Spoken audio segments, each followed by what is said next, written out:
welcome back to the episode of Face Off Friday. Today we've got a few boxes that we're going to face off against each other. We're actually going to do two different rounds in the same video. I don't think we've done this before.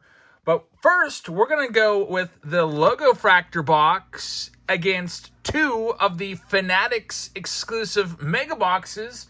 And then after that, we're going to run a Chrome Hobby box against three of these Fanatics exclusive mega boxes and see what's better. So these are about the same price. Three of these is the same as one of those. So let's see what we can do with this.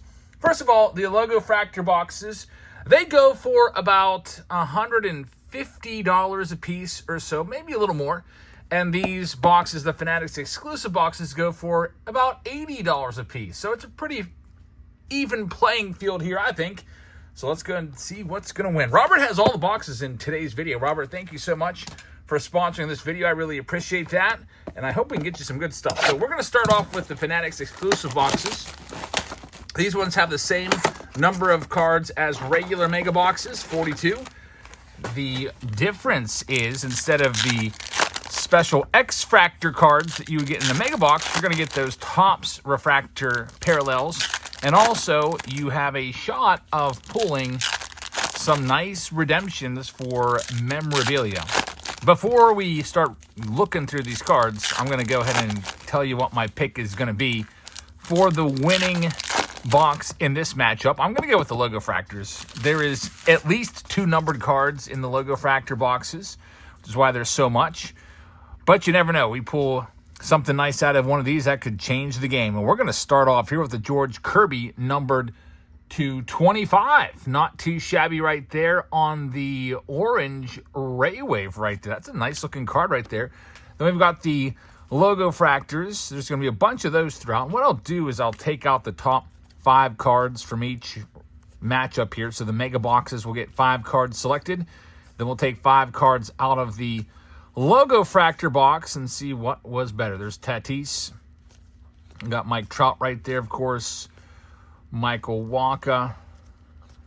And Jace Young rookie card right there. It's a Topps refractor. I think I might use that in my top 5. Might need it to round out the top 5. Brent Rooker and Cade Povich to wrap up Mega Box number 1.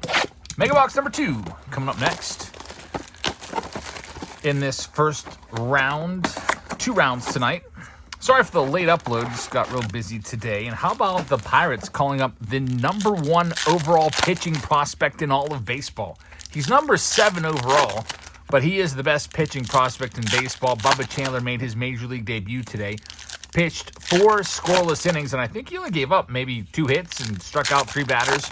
Was throwing 100, absolute gas. And the Pirates are just using him as a mop-up middle reliever in low-leverage situations, of course, because why would they put him in the starting rotation and let him really rip and show what he can do? That's the Pirates for you. Number 1 pitching prospect in all of baseball, and he's just going to be a mop-up man.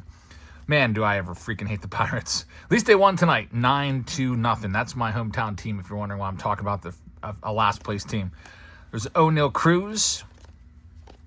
And we're going to have a light board coming up here. It's going to be a Christian Yelich. Those are pretty rare, so a nice one right there. Christian Yelich light board parallel. Not too bad right there.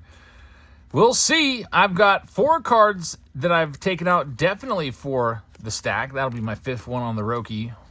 Might need that for the 5 spot. We got Trey Sweeney on the Topps refractor. Unfortunately, not seeing any Judge or Ohtani in there. So my, I guess, results here for the mega boxes, and it's about $160 worth of mega boxes. We've got Roki coming in the 5 spot, rounding out the top 5. Then after that, we've got Jacob Wilson. I'm putting him in the number 4 spot, slightly above the Roki. After that, I'm going with Jace Young, Topps refractor, in the number 3 spot. Number 2 spot is going to be George Kirby. It's number 25, and then the number 1 card, you probably know it's going to be the Christian Yelich. In the years past, those light board parallels would often go for 20, 30, 40 bucks or so. So that's the lineup for the mega boxes. Overall, probably you might call it below average mega boxes despite a case hit. Really would have liked to have seen an autograph come out of one of those, but now we're going to see if this lineup can beat what's going to come out of this. It is the LOGOFRACTOR box. Inside a LOGOFRACTOR box, we're going to have 4 what we call cold packs of just regular chrome cards, and then 2 LOGOFRACTOR packs. The LOGOFRACTOR packs, what you see right here, that's where all the action is. That's where all your numbered cards will be. That's where all of your special LOGOFRACTOR cards will be. And that's where any autographs will be, if there is any. So good luck, Robert. Let's get something going here after getting off to a below average start. Slightly below average. I mean, that Christian Yelich saved it. It could have been pretty brutal without the Yelich. Let's see what we can do here. LOGOFRACTOR time. And this will be the end of round 1. Then we have a whole other face-off coming up right after this. We're putting a chrome against the Fanatics boxes. There's Dylan Cruz. Again, I'm taking out the top 5, so that Dylan Cruz is probably going to make it. Well, maybe not because of the LOGOFRACTOR cards. Let's see what else we got. I'd really like to find some Otanis and Judges in here for the buybacks. And now here comes all of the special MLB LOGOFRACTORs. We'll have at least 2 numbered cards. There's Shota, and we're going to have Rhett Lauder numbered to 50 for our first numbered card. Bobby Witt Jr. is going to be a good one. Justin Verlander, Roki is going to be a good one. We've got Mike Yastrzemski numbered to 250 in there, and Ronel Blanco as well. So the results for my top 5 from the LOGOFRACTOR box, I got to go with the Rhett Lauder since it's a rookie out of 50 LOGOFRACTOR. Then Roki's coming in second place. And after some consideration, I'm going to put Mike Yastrzemski slightly above the Bobby Witt LOGOFRACTOR.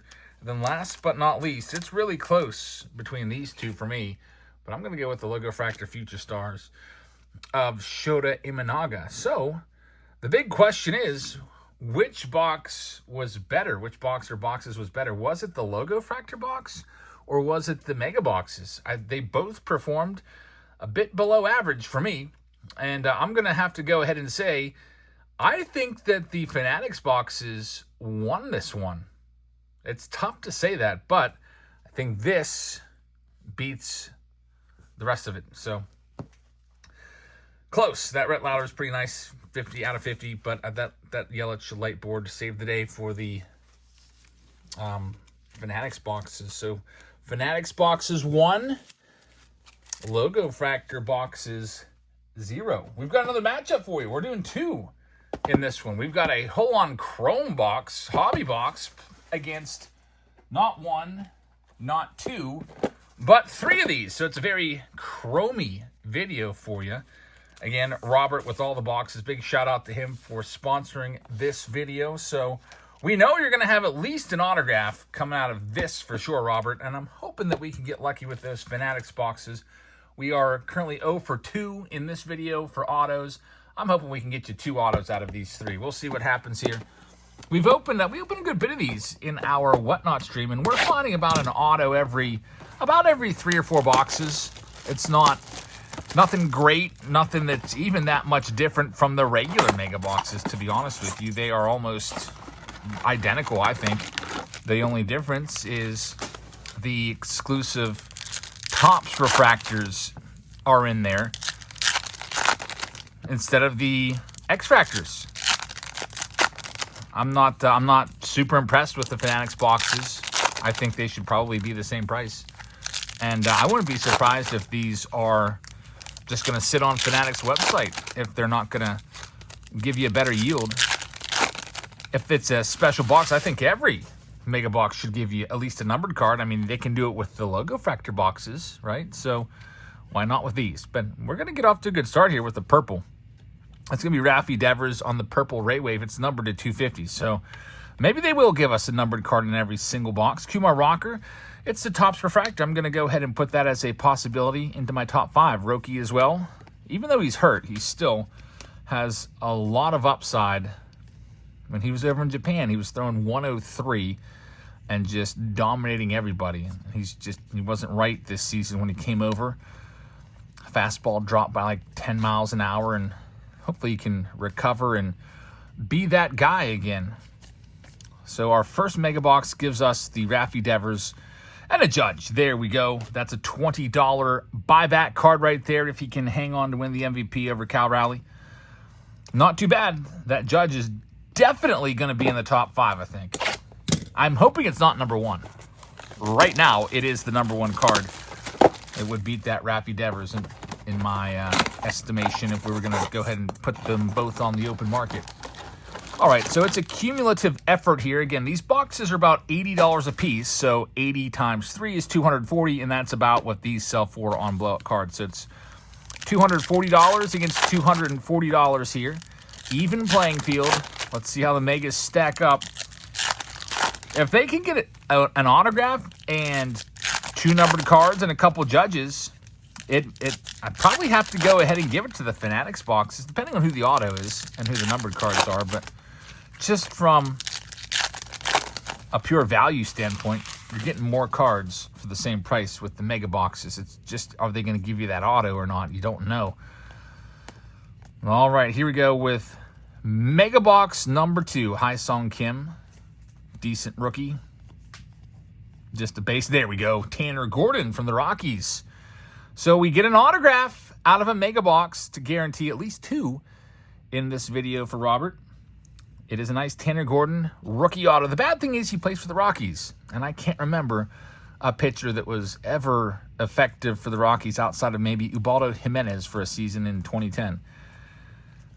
So that's always it's like a death sentence. I wonder how these prospects feel coming out of college or high school. They're just absolute studs blowing all the competition away, and then they see they're selected by Colorado, and they're probably just like, there goes my career. Not too much else in there, but at least we got an autograph. One of these days, maybe we can get a picture that's, I don't know. I just thought of a thought. Will there ever be a Cy Young Award winner from Colorado that pitches half of their games in Coors Field? I don't think so. You could go ahead and throw Paul Skeens in there. Paul Skeens, if he's pitching for the Rockies, his ERA is probably 4. You saw Paul Skeens struggle in Colorado 2 weeks ago. He pitched 5 innings, gave up 4 earned runs. That's not Skeens-like, not at all. Ohtani got absolutely crushed when he pitched just this past week in Colorado. And that's against the worst team in baseball. The Rockies are literally the worst team in baseball. They suck.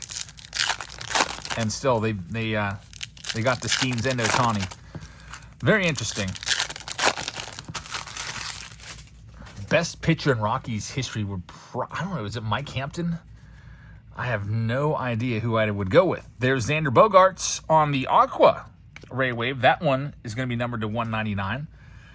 Got that's a Kobe Mayo. Put that one in the possibilities. Topps Refractor Kobe Mayo. He's had a disappointing season. He did not really grab the bull by the horns in his opportunity earlier this year with the Orioles. Struggling pretty mightily and getting sent back down. Coming into this season, he was the number 3 overall rookie in all of Series 1. There's Luis Angel Acuna rookie card, another guy that did not make the most of his opportunity, and he got sent back down too this year. Brooks Baldwin right there. Got Luis Castillo and Nico Cavada. So now we've got the task. $240 worth of mega boxes. What were the best cards? Well, the Tanner Gordon, believe it or not, is the autograph, and it's not even going to be the best card. Judge is going to be number 1. A Judge base chrome card is going to outperform just a base chrome rookie auto of a not a big name rookie. So that Judge will be worth $20. The Tanner Gordon, hey, I know I pulled a Rockies pitcher myself at the Pirates game out of my mega box. It was worth like $5. So that one might put up a 5. After that, I'm gonna go with the Raffy at number 4. And I'm actually probably, man, this is tough. Really tough. I'm between these 3 for the last 2 spots. So I'm going to go with, man, what do I go with? This is really tough for me. I'm going to go, I guess I'll go with the Ray Wave over, and then which rookie do I value more here? I'm going to go with Kobe Mayo, slightly above Luis Angel Acuna because of Acuna's complete lack of power and bat the ball this year. Mayo has not had much luck with the batting averages either, but he's got a lot of power. So I don't know. It's kind of a mix, or a draw, but that's what I'm going with for the first line. Come on, save us, Hobby Box. When in doubt, if you're unsure, typically my advice is go the hobby or the jumbo route. All things considered, like if, say you had $240 to spend on cards, typically I would say just go get the hobby box because you're guaranteed the autograph. Let's see if that advice, if I had given it in this situation, would pay off. We did do okay with the mega boxes in terms of just the output. An autograph, 2 numbered cards, and a judge. That's about what you're going to get from a hobby box. An autograph, probably 2 numbered cards, maybe 3 if you're lucky, and maybe a judge or Ohtani. There's only 80 cards in a hobby box, and there's 300 cards in this set. So your chances of pulling an Ohtani or a judge in a hobby box are, they're not great. It's probably about literally 50-50. 300 cards, 80 cards, 2 cards you're looking for. I would say about 50-50 from a hobby box. Let's see if we can get a judge or a Ohtani here. But again, I'm no mathematician. Let's go ahead and see what we can do here. There is going to be a guaranteed auto. Hobby box time, Nestor Cortez. Nice little negative there. Unfortunately, he's got a roller line. See that? That's from the printer. I don't know if you can buff that out or not. Hate roller lines with chrome. There's been some years where the roller lines have been on almost every card. I think 2022 was a really bad line for really bad year for roller lines. All right, so far nothing too crazy yet. There's an all etch Aaron Judge. I might have to use that in the 4 or 5 spot if I can't get any top rookies or many numbered cards. Zebby Matthews, shout out to Lou Ford fan. Lou Ford fan, by the way, winning one of the jerseys we gave away on Whatnot just the other day on Wednesday. There we go, black Michael McGreevy. That's out of freaking 10. That is going to probably be the best card. That's a great card, actually. McGreevy to 10, former first rounder. Numbered 4 of 10. That's what you like to find. Man, that's a really nice one. So I'm just going to go ahead and place that right in the number 1 spot. I think it's probably going to hold, but you never know. We still have a holder stack, and we have still yet to find the autograph. What am I doing? I'm over here sleeving up a Brent Rooker card. The heck? I'm trying to sleeve up some of these hits so that when we're done with the stack, I can go ahead and put my top 5 together. Here's the last stack. By the way, I mentioned Whatnot. Just real quick, if you'd like to come on by, we'll be live on Wednesdays and Sundays. We're live this Sunday, so come on by on Sunday and check us out. There's the link. It'll get you $15 off for free. And if you'd like to sell your own cards, this is the seller sign-up link. Use this link with Jabs Family in the link, and it will give you up to $150 bonus once you go live. It'll match whatever you sell during the first week. I believe I also have those links down in the description of this video to make them easy to find. All right, so here we go. Last stack with an autograph in here. Tomorrow's video, undecided. Going to a Pirates game. I don't know if I'm going to rip some cards there or not. I also have an $800 Paul Skeens card that I bought. Card in parentheses or quotation marks. It's pretty awesome.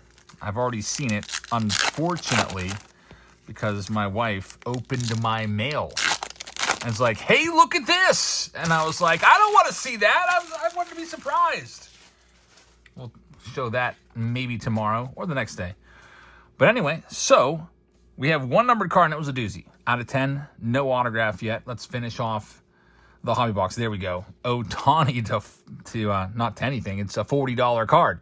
It's the Prism Refractor. He's a slam dunk to win the MVP this year. So that's a good one. That, man, I'm probably still going to put the McGreevy above that Ohtani. The McGreevy's out at just 10. That's a really good one. That's a nice judge. I might need that judge. I don't know. Put it out. There we go. We did very well with this box. Overall, this hobby box was the best out of all the different categories we had, from the LOGOFRACTOR box to the 2 Fanatics mega boxes to the 3 Fanatics megas to this. The Chrome wins. 2 MVP buybacks. And there's your autograph, Dylan Dingler. And there's just judge inserts all over the place. There's another one. Not too shabby. That was a decent box with that out of 10 and a couple buybacks in there. Again, hobby boxes, I think right now on Blowout, they're about $240. They have come down a bit. They peaked out over $300 when Chrome first came out. That was pretty crazy. In fact, on release day, I actually paid $320 for a box. And I think that was a discount too. I think I was given a discount down to $320 for a hobby box at the local hobby store because I just wanted to get it and film a video ASAP. But anyway, here's my list. Ohtani coming in number 2. Dylan Dingler is surprisingly going to be number 4 behind the Judge. I don't think this one would crack $20. It's not. I mean, he's better than your average rookie. But I still got to say the Judge. I mean, I'm not going to go fire up a laptop and start looking at prices here because I usually just go off of my gut. I think this one probably sells for about 15 or maybe called the 15 on eBay. So it's actually pretty close, but I value this one at 20. I would probably value this one more along the lines of 10 to 15.